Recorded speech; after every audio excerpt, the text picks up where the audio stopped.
welcome back to the channel 6 weeks from now. On today's episode, I want to talk about one of the 3 programs I used to help me lose weight during March of 2021 of this year. So I tried out multiple things to try and see what works for me, to try and see what kept me excited, engaged, or what have you. And one of the things that I researched, or one of the apps that I researched, was Noom, Noom. And the thing that intrigued me about Noom was they said that they would provide coaching and group support. So I thought to myself, okay, that's the missing link in my life. Just having a coach who could talk to me and help me to recalibrate my thinking and my efforts. My idea of coaching, had to do with sports. Because I thought about coaches when they have a team player, they are studying what that player is doing and they know how to get the player to the goal, and so they're telling the player different things to do in order to achieve the goal. So that's what coaching meant to me. So here we go. We're going to get into the pros and cons of Noom. So, and I'll go back and forth because I don't want the video to think, I don't want you to walk away thinking it's all bad or that it's all good, so here are the pros and cons. So I have 4 pros and I have 4 cons. So one of the pros, during the month of February, which is when I signed up and began January 20th. January 20th is actually when I signed up. And so they start off by, you can have 20 days, and I think it's like 20 days for $20 to experience the program.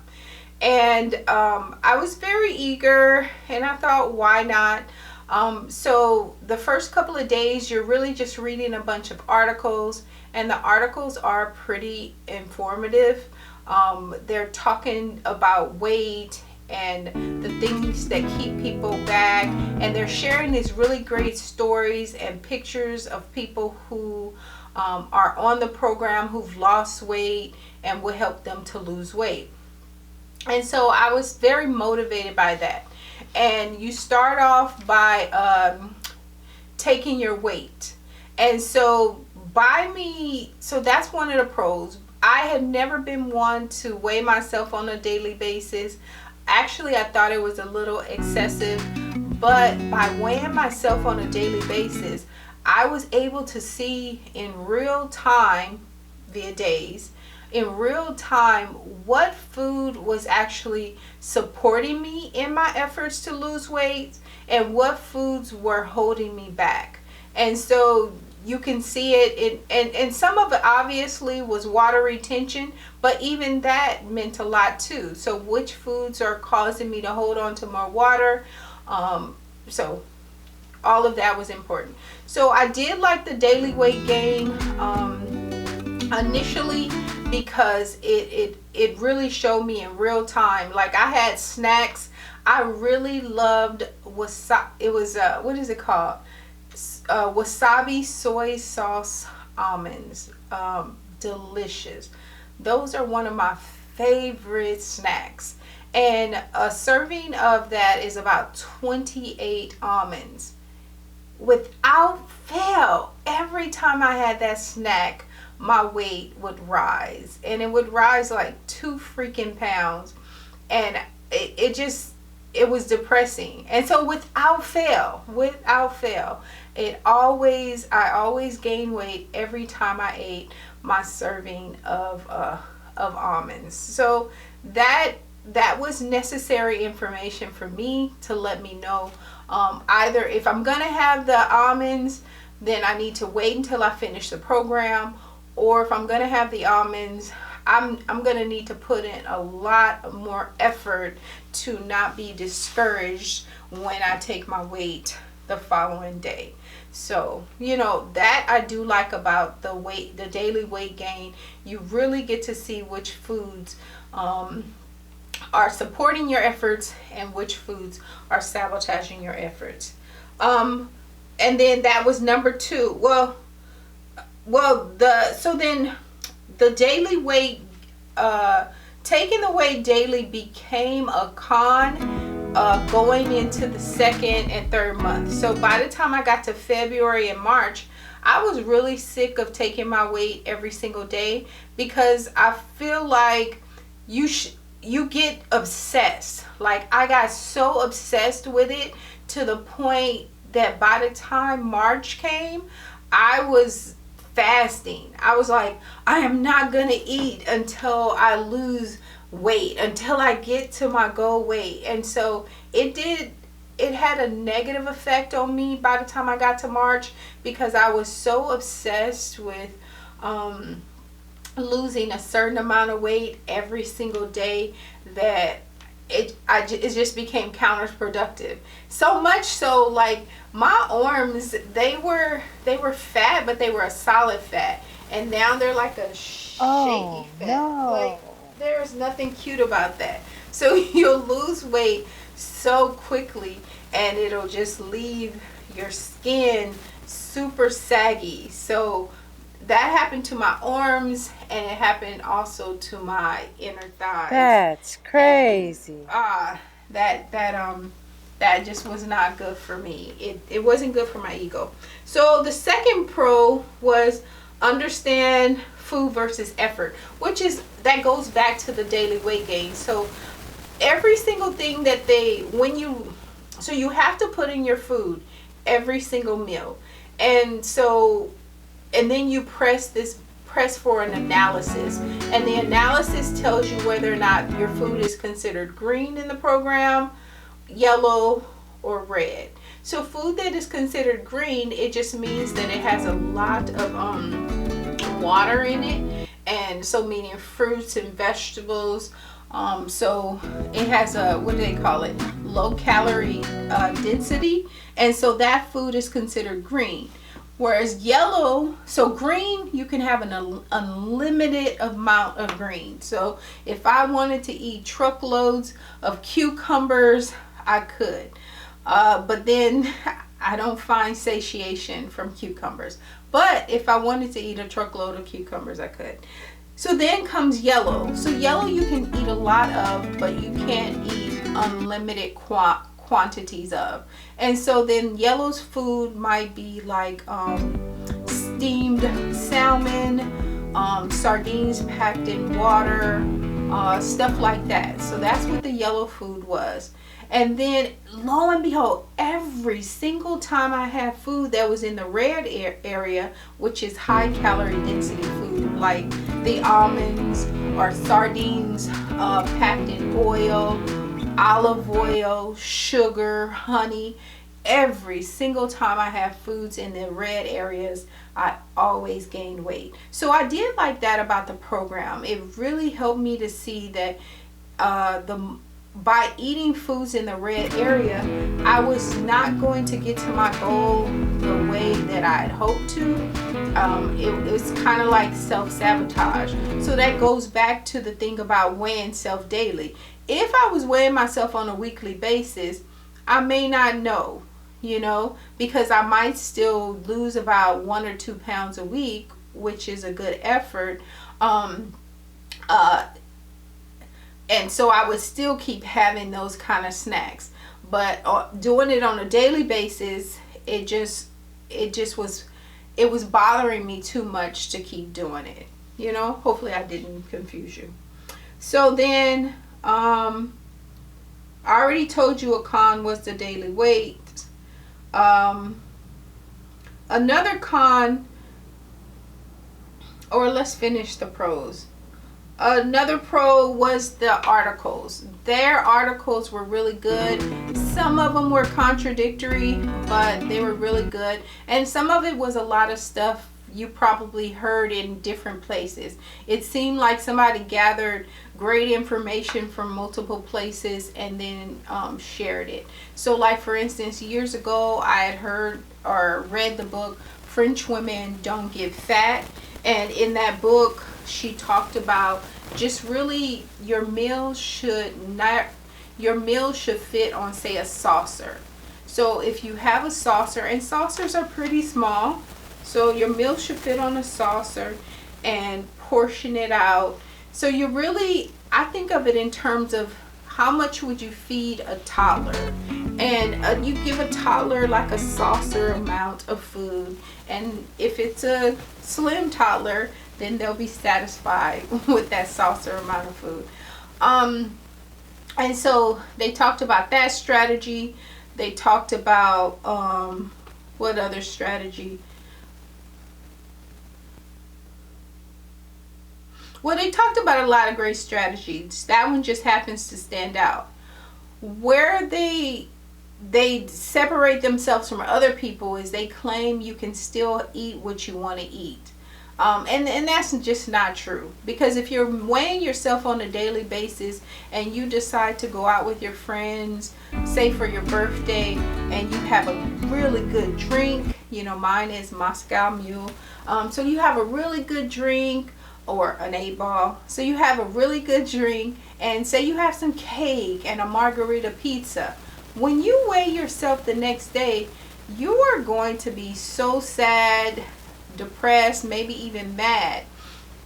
So you can't have whatever you want, even if it happens to be a very thin slice of the cakes and only a few sips of the drink.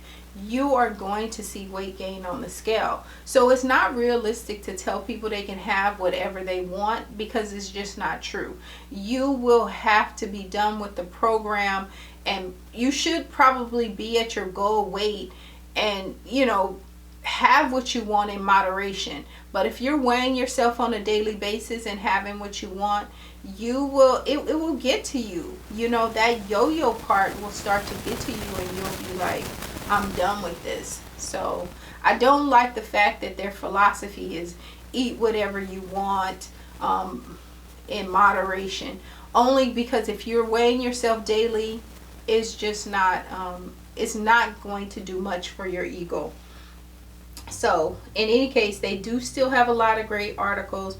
They tell you a lot of great things, like even when you look at studies that people have done, really consider who funded the study, how many people were researched when it had to do with the study, and did they follow those people for a significant amount of time. So it really helps you to question all the new programs that come out and their validity. So I appreciated that. And I already shared that they color code the food, so then that helps you to see, like when you're out in public, say when you go to a restaurant, what can you order? So like people on the keto diet, which the keto diet does work, people on the keto diet know that they can have all things meat and dairy. So fried chicken is not, they know they can still eat fried chicken. But then you realize by doing the Noom App, it would be wiser for you to have grilled chicken than to have fried chicken, because the color coding will put grilled chicken will be considered yellow, which you can eat a lot of yellow food, but the fried chicken will be in the red.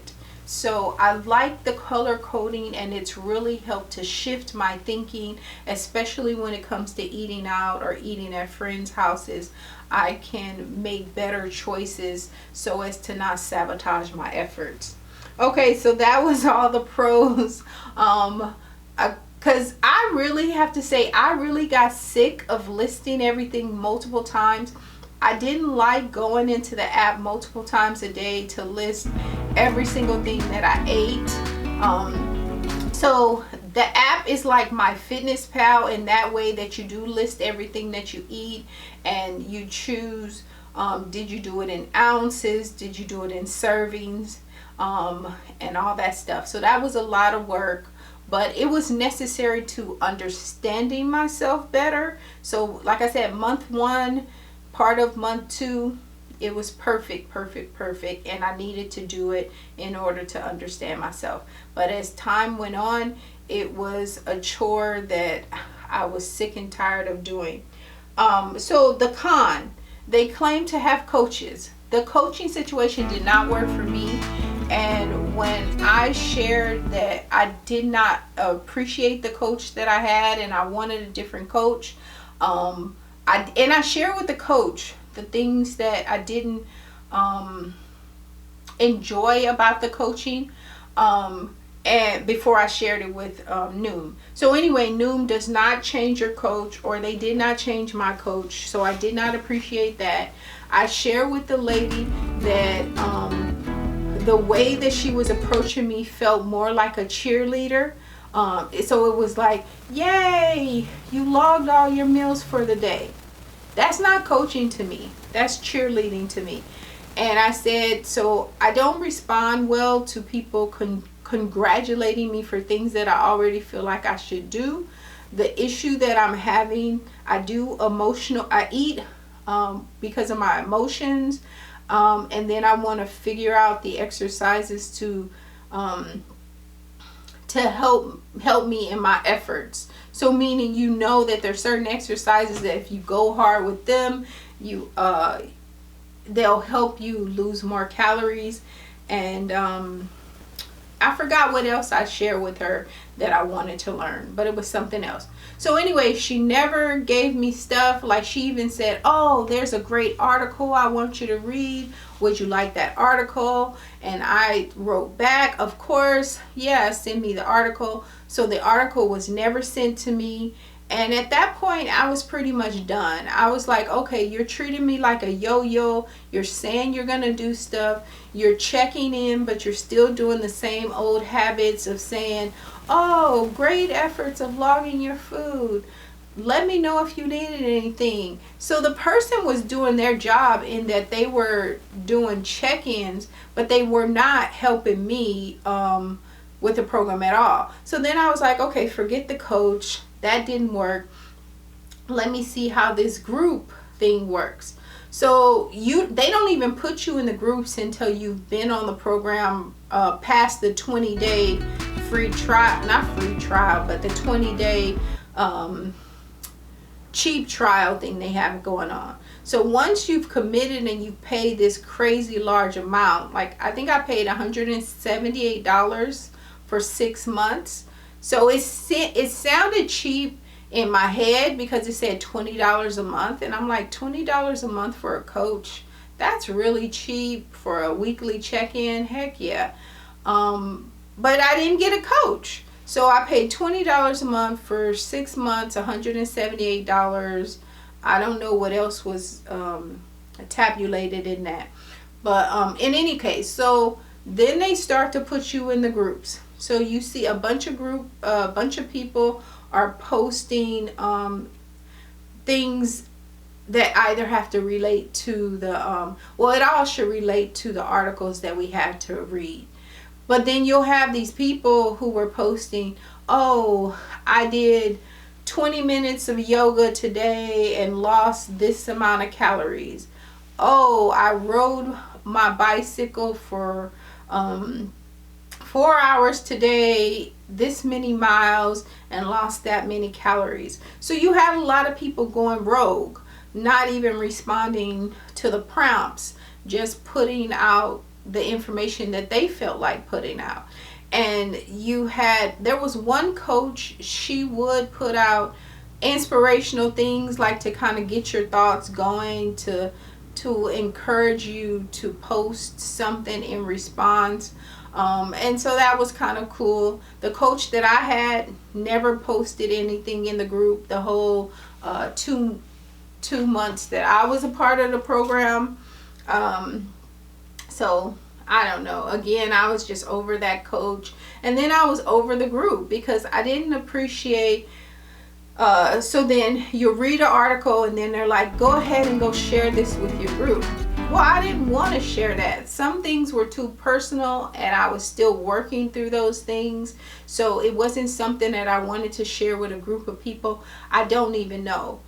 Because all you see avatars of people and a name. So what do I look like being so personal with strangers?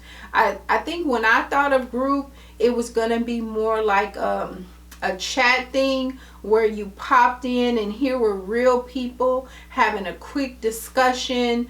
or kind of chatting live about something, and I can pop in and just hear somebody share their thoughts.